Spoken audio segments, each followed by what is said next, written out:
I'm so excited about my guest this morning. I'm going to be talking with Angela Young, who is an accessibility and inclusion expert. Is that right, Angela?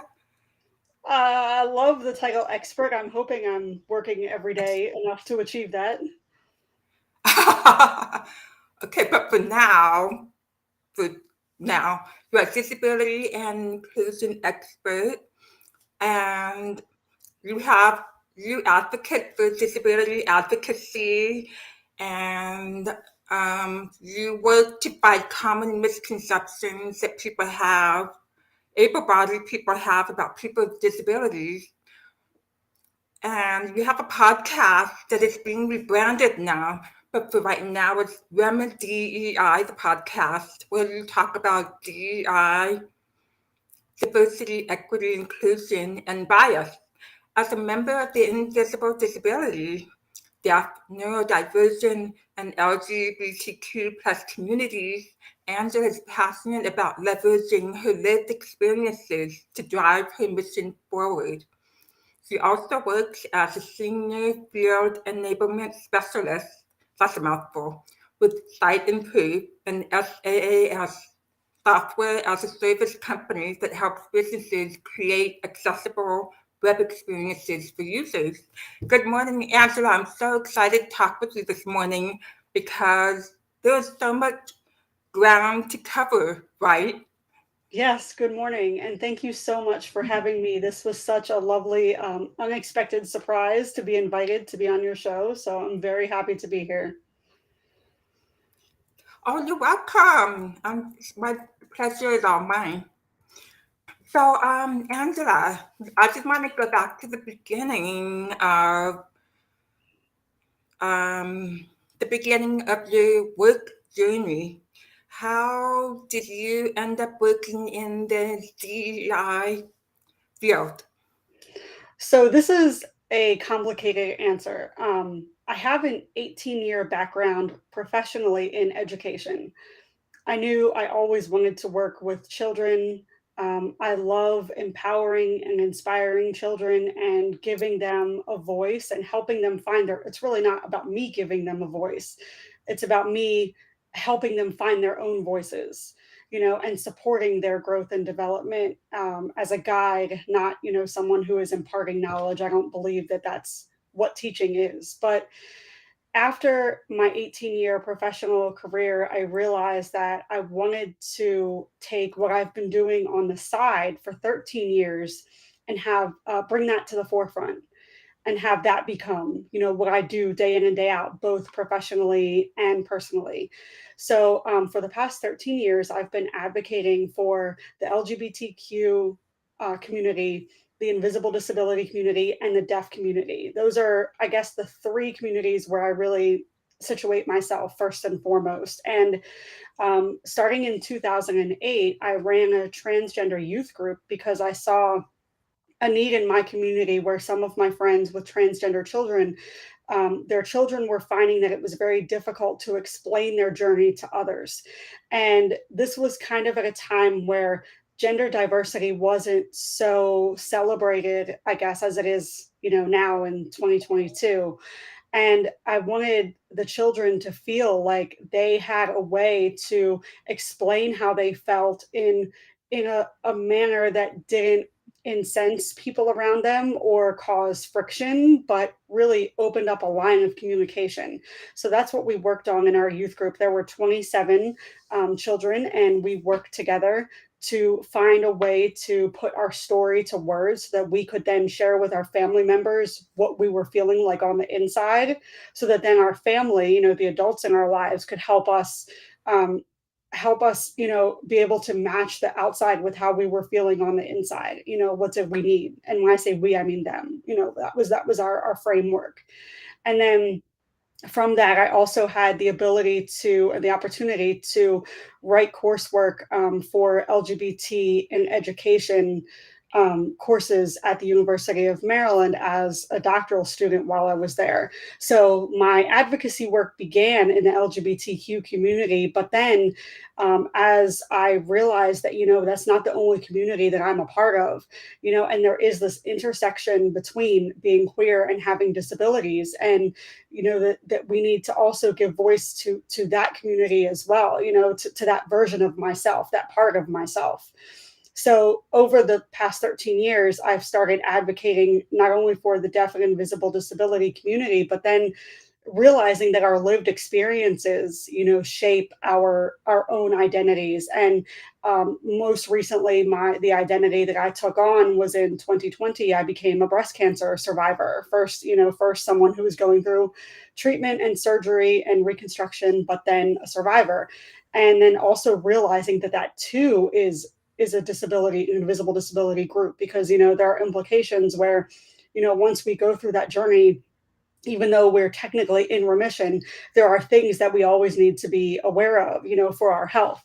So, for example, when I fly, I need to make sure that I have my compression socks, my lymphedema sleeve for my arm, my glove, that there are things that I need to do when I travel, or even in daily life. There are certain things I eat that I will notice cause issues. So I need to be aware of my diet. I need to be aware of the choices I'm making in my day-to-day life with regard to exercise and stress management, and then on a larger scale, like when I travel, I need to have an awareness, and also be aware of what accommodations I might need for that purpose. So there are all these communities that we situate ourselves in, and they're so closely tied to our identities, and we really do a disservice if we try to, I don't want to say prioritize one community over another, but I guess forget that there are these communities that we are situated in. And that was kind of what led me to really feel that accessibility, advocacy, and inclusion work is something I wanted to do full time.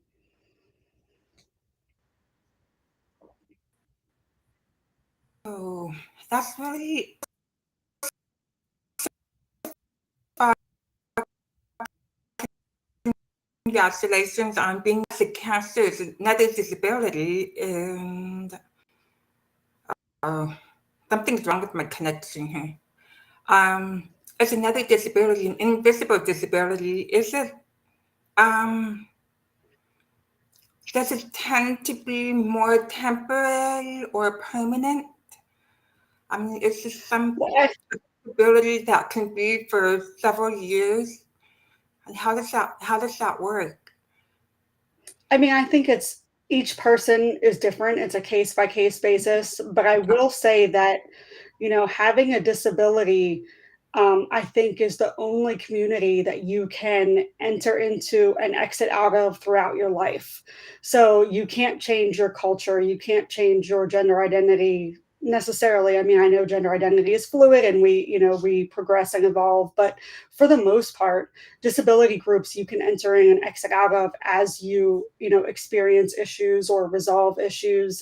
For example, having a disability is the only thing that 100% of us are going to experience, if it only even occurs through aging. Because as we age, we are all going to experience, sensory limitations. Our eyesight might decrease, our hearing might decrease. So aging in itself is a disability group, and people think, oh, well, I don't need accessibility accommodations because I don't have a disability. Well, the answer to that is you don't have a disability yet, but you never know. You break your leg, well, boom, now you need an elevator. You're at a loud restaurant and you're trying to watch the football game, well, now you need captions. So disabilities can be very, very temporary, or they can be very, very permanent, and it really runs the spectrum.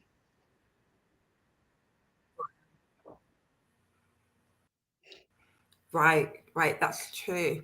So cancer and getting the disease is a disability that people need to think more about. And it's just encompasses, disability encompasses literally everyone. So that's something that everyone needs to be aware of too. So, so what are the common Exactly. And misconceptions? Yeah, Yeah, I think something's wrong with my connection. I'm not sure what's going on, but I think I'm going to disconnect my VPN and see if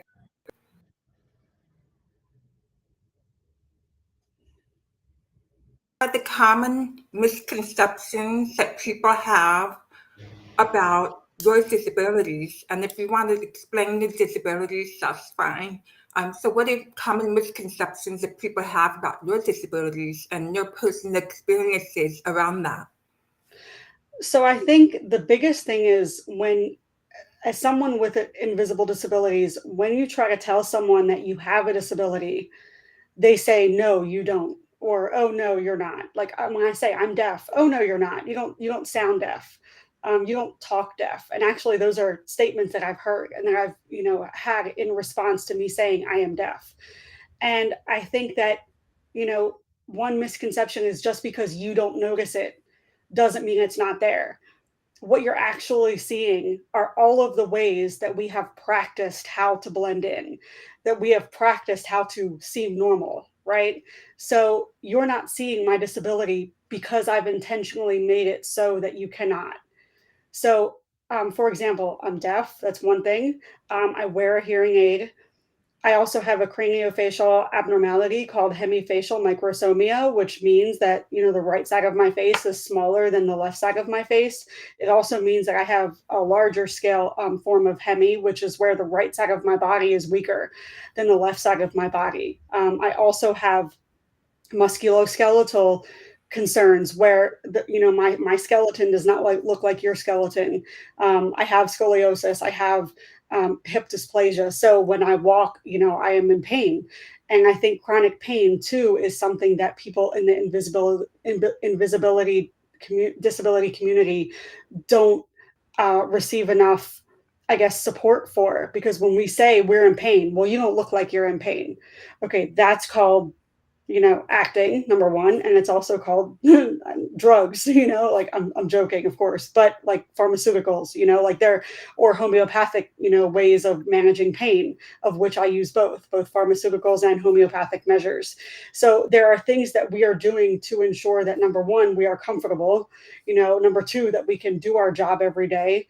And number three, that you don't notice it because quite frankly, it's not your business, not you, but the collective you. We don't want you to notice it because we don't want attention on us, extra attention, on us. So we've done whatever we can do to kind of blend in to the background, to fly under the radar. And I know for me, I've spent hours in the mirror practicing how I smile, um, because I don't want to look different to other people. And actually, as an educator, when my students would say to me, "Dr. Young, your face looks funny. Why does your face look like that?" And I would say in my head, like I have a moment of, wait, my face looks what? Oh, that's right. Okay. And I would explain to them what my condition is and what it means, but we forget, right? And COVID did through that lens, COVID did two things for me. Number one, it allowed me to blend in even more because people couldn't see my face when I was talking.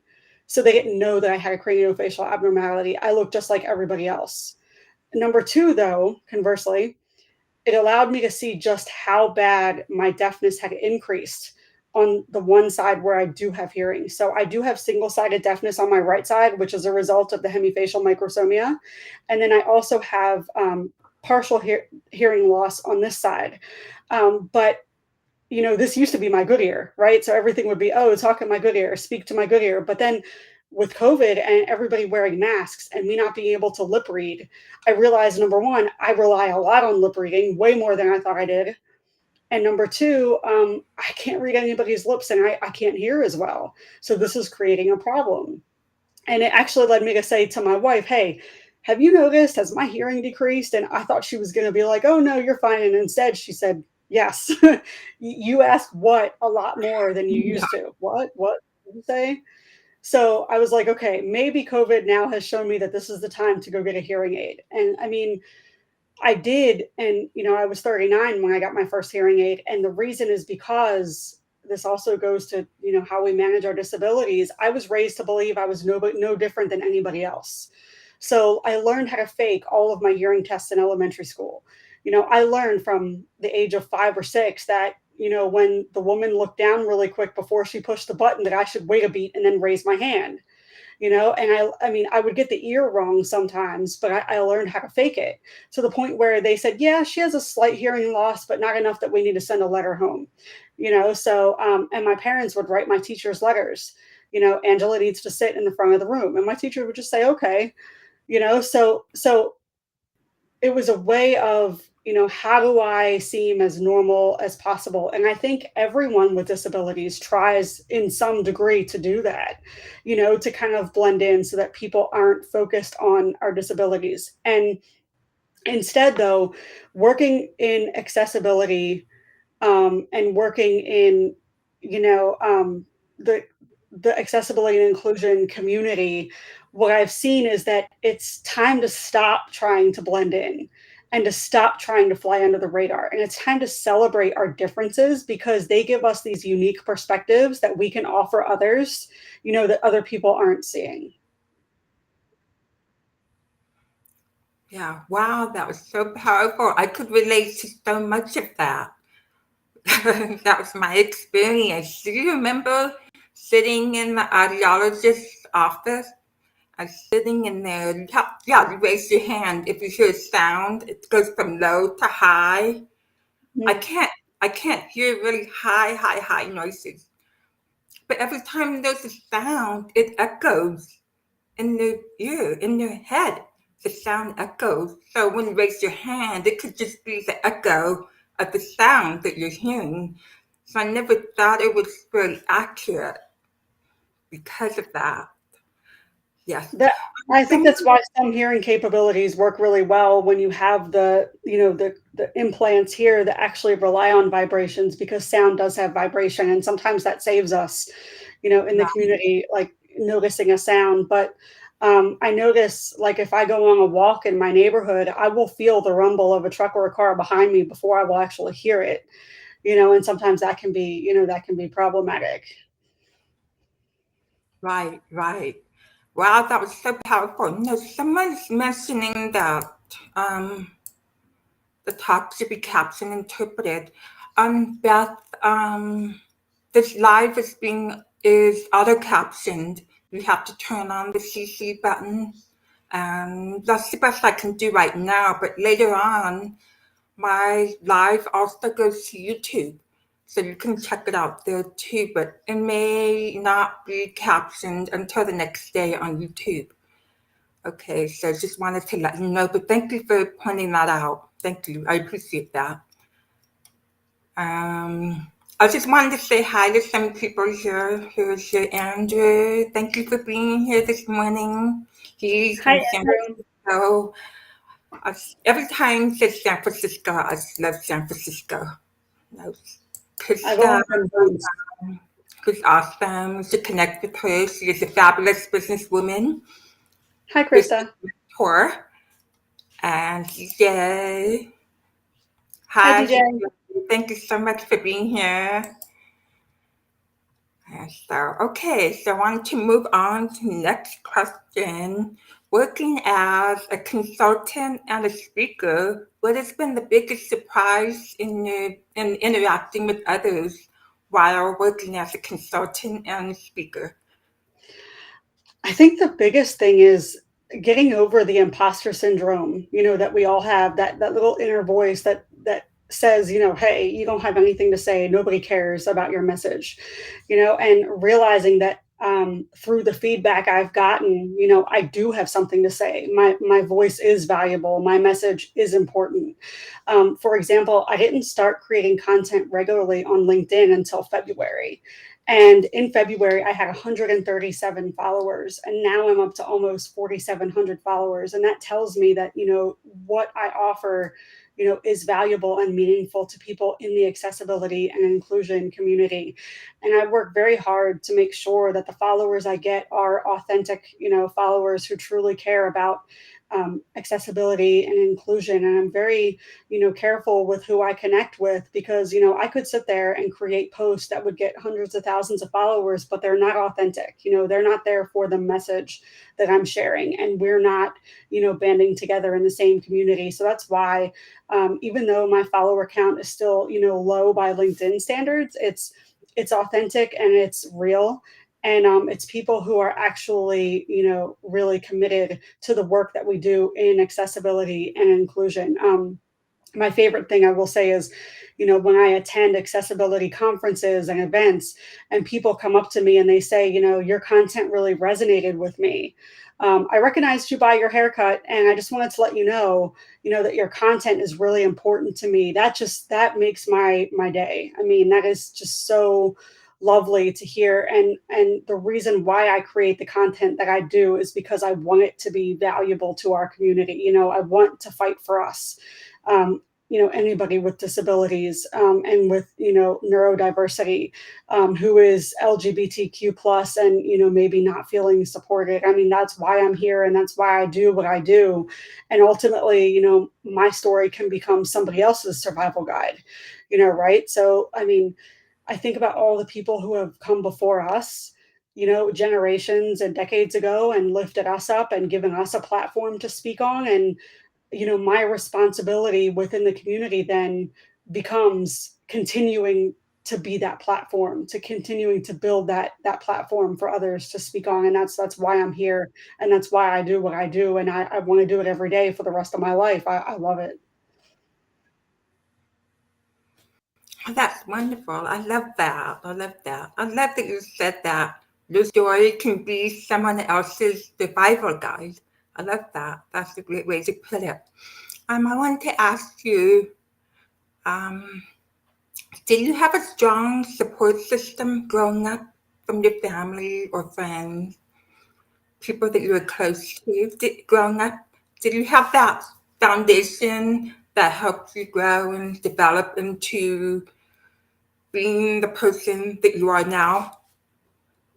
I have an amazing support system in my mom. I'm an only child, and it took her 2 years to get pregnant with me. And when I was born, my birthday is October 17th, but my due date was January 3rd. So I was born very early, and I only weighed 2 pounds, and I was in the NICU until like the day before Christmas. And since then, I mean, my mom is my biggest fight, has been my biggest fighter, my biggest challenger of anybody else. She's totally in my corner 100%. And my dad, same thing. To have, parents that really, believe in you is so important. And then there's the family that we're given, but then there's also the family that we choose, right? So, building a family structure with my wife and my two kids, and then, having people that I have met across this community who have become like family, people that I keep in touch with every single day on and off this platform. And then, at work, having a team that really, champions for what we are doing, and, having people at SiteImprove who are there because they believe wholeheartedly 1,000% in accessibility, and being surrounded by really dedicated, passionate humans has just been such a blessing. So yes, I mean, to have that support system growing up with my, my biological family, but then also having that support system with my chosen family, I think is so important. And it is really important to find your tribe. And that is something, when I was a kid, I always felt like I was an outsider. I always felt misunderstood by peers. And there was an entire year where I sat by myself every day at lunch. Nobody ever wanted to sit with the weird kid whose mouth was funny and who sounded funny when she talked and who wore glasses that were like this thick, and it was really disheartening. But then to realize that, as we get older, we've all experienced, feeling like an outsider, and then finding your tribe where you are now an insider, with your tribe of, my band of weirdos on LinkedIn that I absolutely love. All of us were a little strange, and it's phenomenal. I mean, that, I say that with love. I mean, that is, such an important aspect of community building, is finding people that are just as weird as you are, that are passionate for the things that you're passionate about. And, banding yourselves together so that you can then create change on a bigger level. Yeah. Yeah, I'm just having such a great time because recently switched to talking about accessibility and senior living and aging topics from meeting because it didn't feel like my thing, you know. But now focusing on this is more my thing now. It's what I live every day, what we live every day. So, but still, there's so much to learn because there's so many other disabilities, there's neurodivergent, there's the LGBTQ community. I mean, there's a lot. And adding all of that in, it's a very large community and that we should find support in. But when I was growing up as a deaf person, I was born deaf into a hearing family. So I was always the outsider, you're on the outside looking in, there's like glass. Imagine like you're surrounded by glass and you're just looking out, reading lips, and it's so exhausting. But the deaf community is very divisive, very divisive. And it's really too bad because we could really, if we were just more united, we could be better advocates for each other. And we would be stronger as a unit, as a group. But I find it pretty divided. So do you see any kind of division in the disability community at all? I think I can speak to how you're feeling with the deaf community because I don't sign and I do partially hear. So it's kind of like I've got one foot in both the hearing community and the deaf community. And it's almost like, well, you don't have enough, you're not deaf enough. At least that's what I've been told by some people, but you're not hearing enough.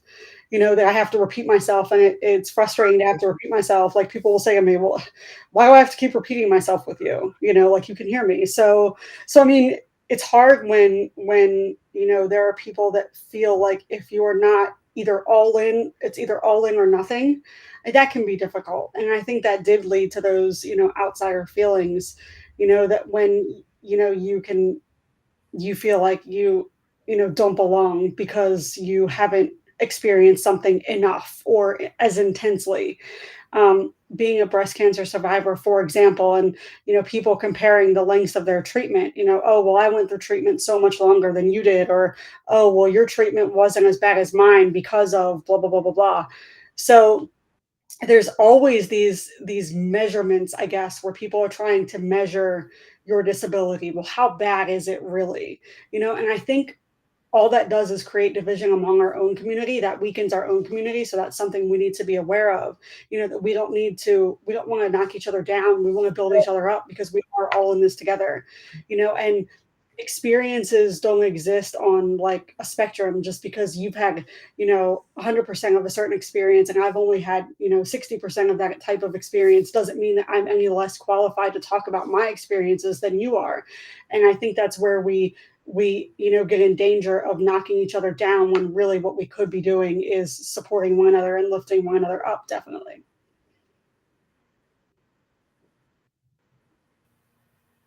Right, right. Yeah.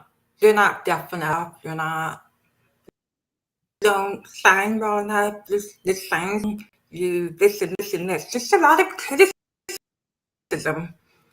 And I feel like, so I tried to be part of the deaf community when I was in grade school, but they were awful. Then I tried to be with the young kids. They were awful too. So it's kind of like being in the middle. But I made some Exactly. really good deaf friends. And yeah, in college is where I met some really good deaf people, and we became like a strong unit. But there was a lot of divisiveness on campus too with other deaf people.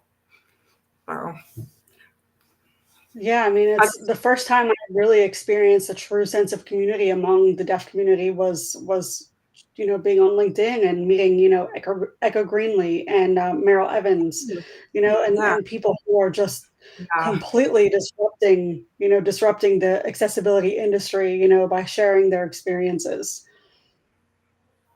Yeah. Oh, I love Meryl. She's great. And Melissa Echo's great too. They're I both like that wonderful. she has, yeah, they're both wonderful people. So, so we're coming up to my last question.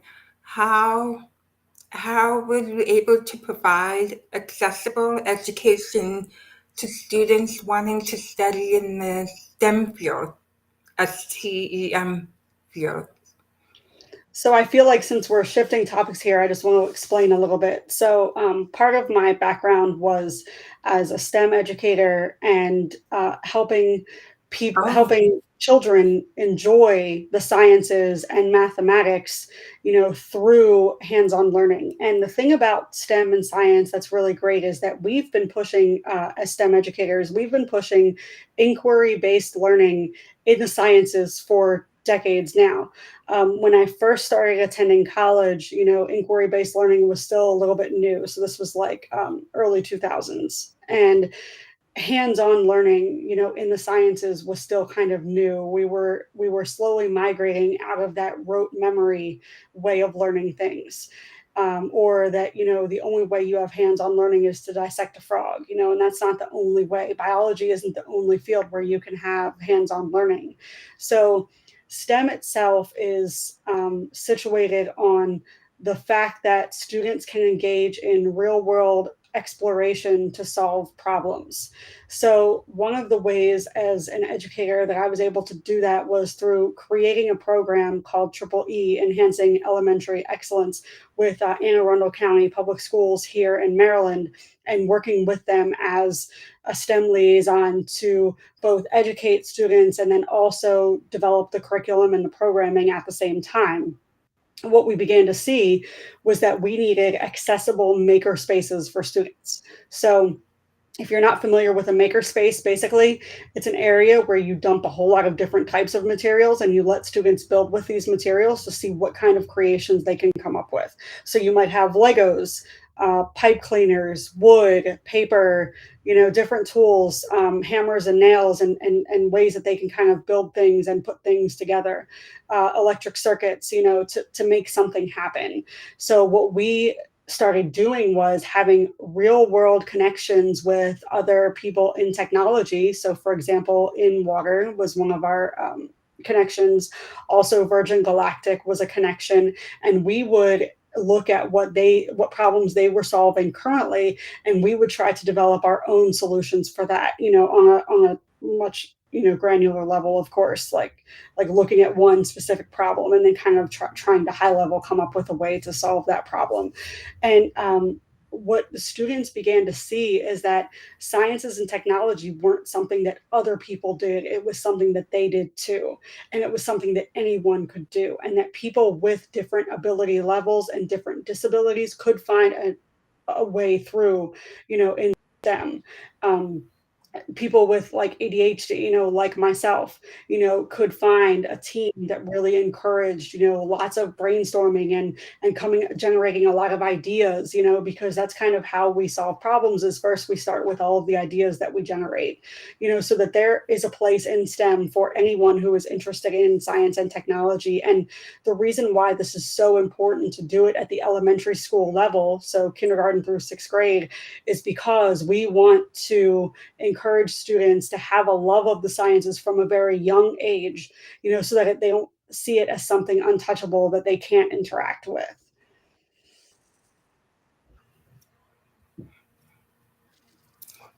yeah. So, yeah, I find that so fascinating. I wish I had access to that program when I was in school, because in junior high school, oh my gosh, what that was, I was in electronics. I would take an electronics class, and so I didn't have an interpreter in all my years of school growing up. I didn't have an interpreter. I just had to like lip read and then figure out what was going on in the classroom, right? And so we had to make a project, something electrical, and mine blew up in the classroom. Mine just blew up. It was mortifying. I said, it was me and one other person. Our project just blew up, and I had no idea why. She it was explained to me, but I didn't fail it, but I think he felt sorry for me and gave me a D in electronic because I didn't do very well. But it would have been great to have something like this program when I was in school. So, are the numbers going up of his students with disabilities entering these fields now? It's because you have outreach programs and things like that, where you go out in the community. Is that something that you do? Yes. So in the program, we only had a few community partnerships when we started the program, and we ended the program with almost, I want to say 30 at the time. So that is something in STEM in general, is, making those community connections. And, to speak a little bit about accessibility in education for a second, I would say, the thing about accessibility is that it's helpful for everyone and it's essential for some people. So what we need to consider is ways of ensuring that everyone can access our education as teachers. So for example, the things that you would do for students who are learning English as a second language are the same things you could do to increase accommodations for people who might need them. And honestly, as educators, we don't need to know what our students need, because again, whatever we do to increase accessibility in our teaching is going to help everyone. So for example, a best practice of teaching students who are learning English as a second language is to have a lot of pictures around the classroom that you can then refer to while you're teaching and that are labeled. So, that's something that can happen, can help anyone. Children who have a hard time processing, where abstract concepts are very difficult for them to grasp because it is hard to process those concepts.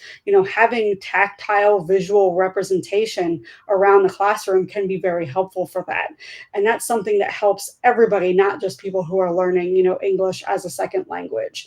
And I think the key too in education is you don't need to know what disabilities your students have. You just need to think about, how can I make this as exciting and engaging for everybody as possible?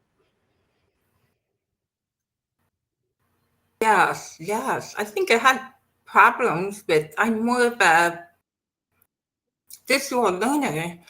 So there were like abstract that were being taught that it was really hard for me to grasp. Understand what you mean by that. And then it's so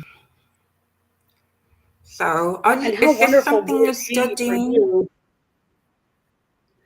I No, I'm sorry, but I know. was going to say, how Never any wonderful would it be for you to not have to tell your teacher that you need that accommodation, but for it to just be there for you? That would be phenomenal. Um, no, I don't oh teach yeah. elementary education anymore. Since I've moved to SiteImprove, my focus is 100% on field enablement and enabling the sales team, throughout their sales cycle at SiteImprove. Yeah. Yeah. Every new school year, my parents would tell me, you have to sit in front of the classroom and you have to tell the teacher that you're deaf. And I used to hate doing that because I was the only deaf person in the whole school, junior high and high school. So it was just making myself more visible because I was extremely shy in school growing up, extremely shy, and I didn't want to stand out. So sometimes I sat in the back of the classroom and that didn't help. So yeah, it would be great. It's great now that there's more visibility and talk about accessibility and different disabilities so that we understand what we need. And so so now moving on to what you're doing now as an enablement specialist for SiteImprove. Can you talk a little bit more about what you do there? Sure. So let me talk first about SiteImprove as a company. So we are a SaaS company, and we provide web solutions for inclusion, content experience, and marketing performance. And what drives us is that we are encouraging organizations to make the connection between how accessible the digital landscape is for that organization, your website, your digital presence, and how that correlates to your marketing performance and your revenue growth. Because the idea is, of course, that if certain people can't access your content because of limitations that they might have, then that means that you're not going to reach those potential customers. So that's why what SiteImprove is doing is so important, because it allows you as an organization to look at how can we become more accessible so our content reaches as many humans as possible. And to just throw a fact out there, 91% of content that organizations create doesn't receive any traffic at all. And the way that many organizations try to solve this problem is they throw even more money, into the marketing funnel. They look at creating more content. So instead, that just drives up again that number of the percent of content not being engaged with. They're not looking at why is that content, not being engaged with. What is it that we can do to ensure that more of our content, is reaching our intended audience? And honestly, your intended audience should be everyone, right? So that's why that accessibility and inclusion piece is so important.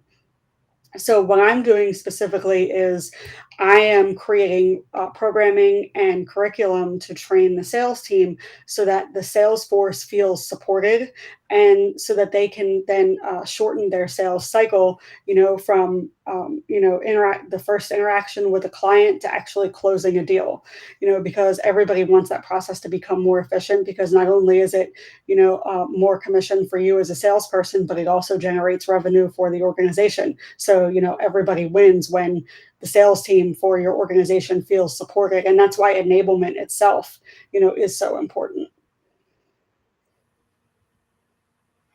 That's so interesting. I've never heard of your job title before. So I love that you explained that to me. It's so fun to me. Is a lot of it technical, or communicating with companies, or is it more technical what you do? So my role is internal. So it's internal communication with the teams internally.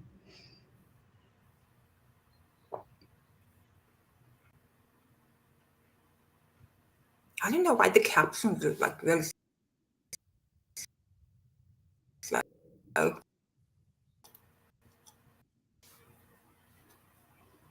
It seems like the connection's a little rocky. Can you still hear me? Something's happening with the captions. It's like,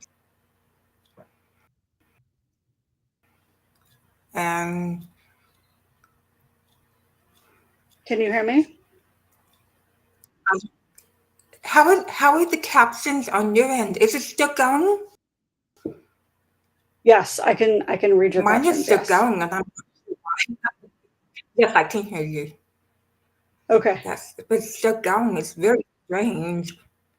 It's I'm like sorry. still going, and we're not really talking. No, it's not your fault. It's just the captions.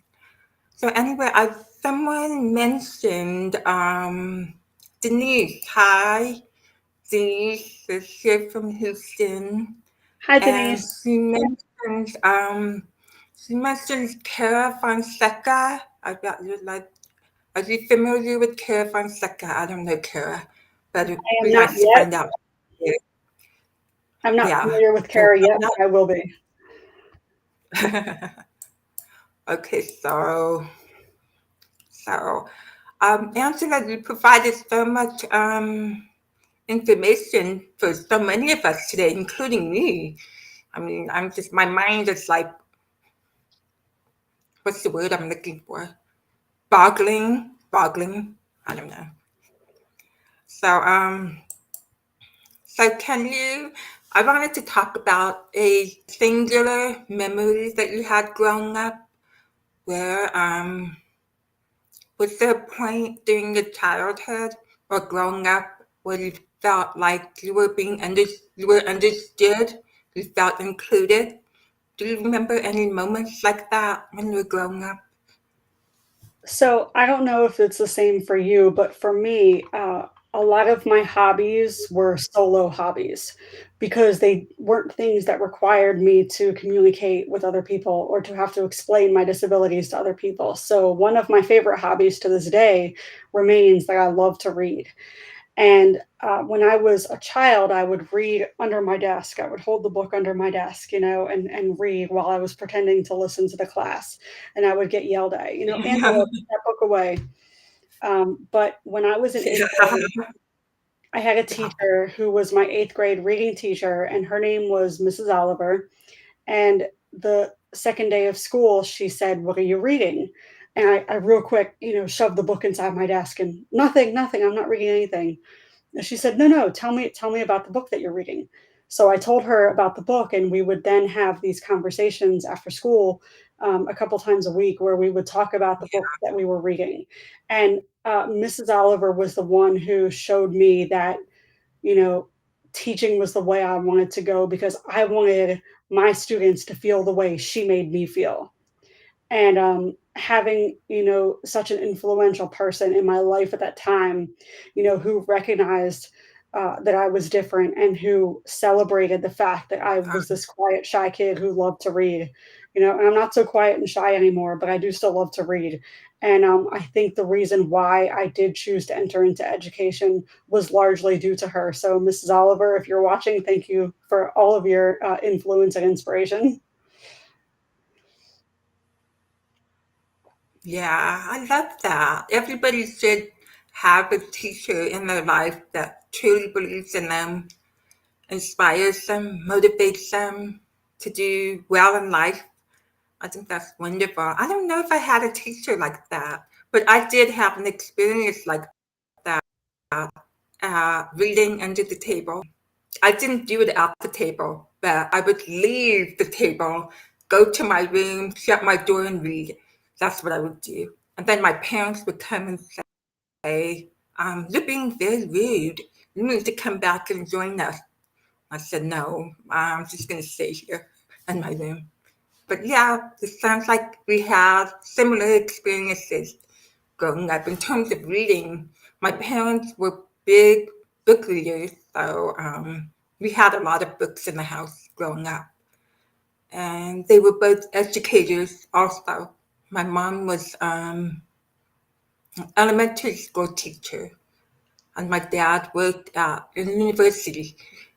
So, ironically, since this the talk on the news now, he did outreach for affirmative action, and now they're talking about getting rid of affirmative action.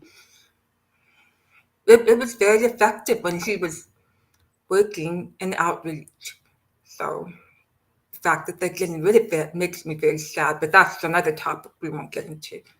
But I just wanted to thank you so much for joining us. If you wanted to add anything else to people who are watching, um, let's say if someone has a website that's inaccessible, they don't know it, but they want to take first steps to make it more accessible, what can they do? So the first thing you can do to make your website more accessible is you can be sure that your color choices are highly contrastable so that people can read your content.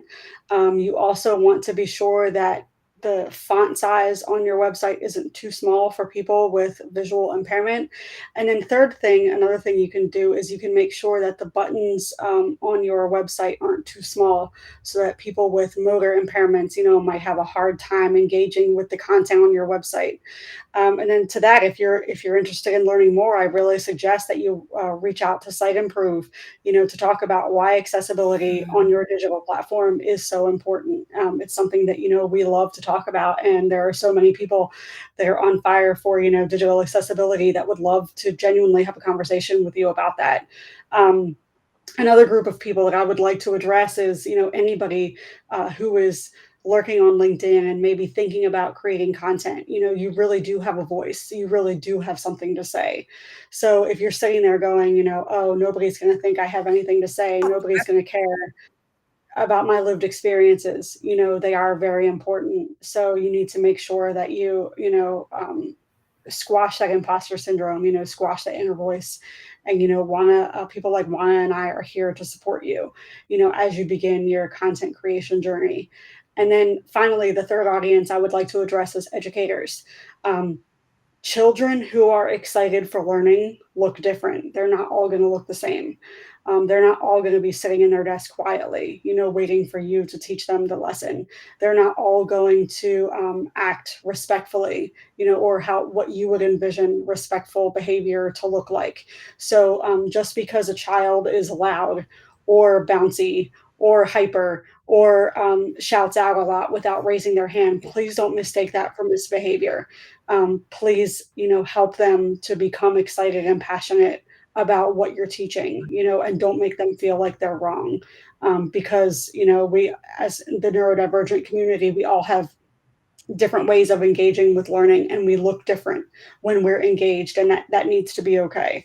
So please make sure that you are really digging into learning more about your students and what makes them tick, so that you can learn about how to keep them excited and passionate. Because unfortunately, with the Great Resignation, we have a lot of teachers who have left the classroom or who are feeling burned out and want to leave the classroom. So we need, if you are excited and passionate about teaching, we need you. Our children need you. My two children need you. So please make sure that this is something that you're attending to when you're teaching, is that every child's excitement looks different, and that's okay.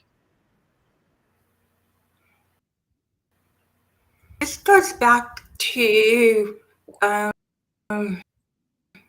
when I think this year education, when you want to enter teaching, I think you need to take different courses on how to cultural training, sensitivity training, training in different disabilities, what they are and how you can accommodate them. I'm not sure that education in colleges are providing that. I don't. That's something to the education system needs to include that in college. So That's there's so a lot true. I more like to learn on the job. I learn on the job too. Yeah. The thing is, my mother, she had a mentor on the job for 1 year before she became a teacher herself. I don't know if they have that anymore. They just They throw do. right into teach. They do? They do. There are mentorship programs. Yes. At most teaching universities, programs have mentorship programs. Yes. Okay, great. Great. Well, it's good to hear that. I was out in California. I moved out here 7 years ago. So I grew up in California and Los Angeles. So I guess it was a little bit different. Her time was a little bit different. She had a lot of support, but now it's different. So hopefully they fix that problem. Teachers need to have mentors in the classroom because that's where the hands-on teaching is where you're going to really learn, is when you're in the trenches learning and teaching the students when you're starting out. So that's really important. So I think we're coming up on an hour, so I wanted to thank you so much, Angela, for being here, and for everyone who joined us, Krista, DJ, Andrew, Denise, and I hope you all have a great day. Next week, I'm going to be talking to a freelance writer coach, something, a completely different topic that I haven't covered before. So we'll be talking with him next week, and in the meantime, have a great week, everyone. And I'll see you next week. Thank you, Juana. Thank you for allowing me to be with you today.